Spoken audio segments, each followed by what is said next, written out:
Vamos lá? Pronto? Doutor Maurício, conta pra gente o que é pesquisa genética. Pesquisa genética é um ramo da biologia que faz uso da imensa variabilidade e diversidade de organismos vivos para o desenvolvimento de produtos importantes, principalmente nos setores agroalimentar e agroindustrial, né? Plantas, animais e micro-organismos importantes, né, para a alimentação e agricultura. E o que são transgênicos?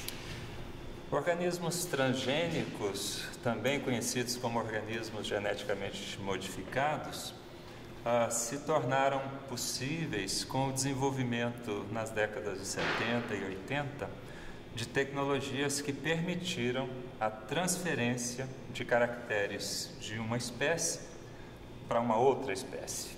Na verdade, essa tecnologia possibilitou a superação das barreiras biológicas de transferência de genes ou de transferência de caracteres, né, entre organismos vivos, né? Uma espécie normalmente se cruza com organismos de uma determinada espécie se cruzam somente com outros organismos daquela mesma espécie. Na verdade, essa tecnologia permitiu a identificação de genes, né, de diferentes espécies e a sua transferência para uma outra espécie, gerando assim a possibilidade de se produzir organismos com caracteres, com funções, com qualidade que antes não se podia obter.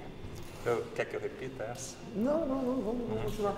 Existe muita discussão, essa é impromptu, tá? Okay. Existe muita discussão sobre o risco que OGMs, né, que organismos geneticamente modificados, apresentam para a biodiversidade e para a segurança alimentar.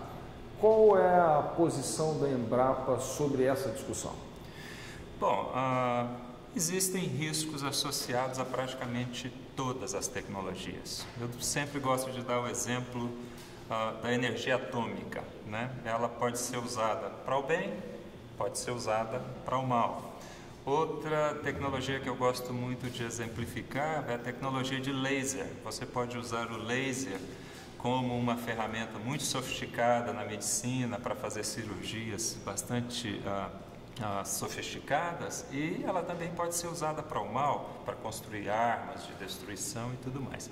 Isso não é diferente na biologia, né? Existem riscos associados a praticamente todas as tecnologias, até as tecnologias mais tradicionais, como o melhoramento genético, né? Existe sim o risco de você, de repente, transferir um caráter para uma espécie, torná-la mais agressiva e invasiva.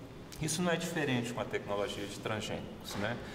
E a comunidade científica, né, os cientistas que trabalham nessa área têm plena consciência, né, dos riscos associados à transferência de genes entre espécies. Você pode gerar organismos que se tornem mais invasivos ou perigosos para o ambiente, mas essa tecnologia ela foi desenvolvida levando em conta, né, os riscos atuais e os riscos potenciais, e há uma série de salvaguardas, há uma série de estratégias que são desenvolvidas ao longo da produção de organismos geneticamente modificados, que praticamente garantem que aquele organismo será inócuo para o ambiente, inócuo do ponto de vista de segurança alimentar, da saúde dos consumidores e, obviamente, para o meio ambiente, já que esses organismos, no caso da agricultura, plantas geneticamente modificadas, vão estar sendo usadas no ambiente de produção. Então, também há necessidade de se ter um cuidado muito grande na questão da competição com organismos nativos, no eventual desenvolvimento de plantas que possam ser invasivas ou agressivas. Então, eu acho que já está um tanto óbvio, pelo número de organismos geneticamente modificados que já foi desenvolvido e que estão em uso, né, há mais de 10, 15 anos, né, que essa é uma tecnologia que pode ser usada de forma segura. É possível planejar e inserir no processo de desenvolvimento dessas tecnologias todos os critérios de segurança, né, que garantam que esses organismos possam ser usados para o benefício do homem, sem riscos para a sociedade, ou para os consumidores, ou para o meio ambiente. Que tipo de benefícios são almejados? Que tipo de benefícios você enxerga potencialmente nessa tecnologia de manipulação genética e de interferência genética? As possibilidades são impressionantes, né? Na verdade, os produtos que nós estamos vendo já disponibilizados ou em uso, a gente pode dizer que o que a gente tem no momento é algo como uma pontinha do iceberg, né? As possibilidades que essa tecnologia nos oferece para desenvolvimento de plantas, animais e micro-organismos, por exemplo, mais adaptados a diferentes condições ambientais, organismos que possam utilizar ambientes inóspitos, né?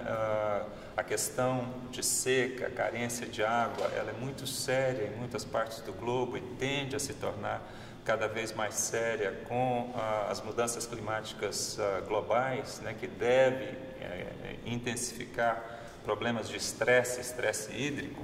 Então, há possibilidades fantásticas de se encontrar genes e caracteres e funções biológicas em organismos que conseguem sobreviver nesses ambientes inóspitos e, eventualmente, transferi-los para organismos benéficos, organismos que possam ser utilizados pela indústria, né? Então, quando se pensa em caracteres como tolerância a estresses, qualidade, porte, plantas mais adequadas para a mecanização ou a colheita, né? Produtividade, até possibilidades de se desenvolver novos nichos para a atividade agrícola, né? De se usar plantas e animais, por exemplo, para a produção de componentes importantes para a indústria, né? Nós temos toda essa questão relacionada à economia do carbono, à redução da emissão de gases, energias limpas estão na ordem do dia, né? Então, por exemplo, podemos pensar no futuro em desenvolver plantas mais adequadas para a produção de energias limpas, ou mesmo para a produção de moléculas importantes para o setor industrial em diversos ramos. Então, as possibilidades são praticamente ilimitadas. Como farmacológico, né? A produção da insulina, que é o primeiro modelo de transgênico, não é isso? Absolutamente, é um primeiro modelo e mostra que é perfeitamente viável se produzir determinadas substâncias importantes para a indústria farmacêutica e para a indústria química em plantas, em células de planta. Isso seria extremamente interessante e útil, porque muitos princípios importantes para a produção de medicamentos não é muito conveniente que sejam produzidos em células animais, né? Mais conveniente seria produzi-las em células vegetais, que permitiria uma produção mais limpa e segura desses componentes. Perfeito. Vamos cortar esse clipe e começar um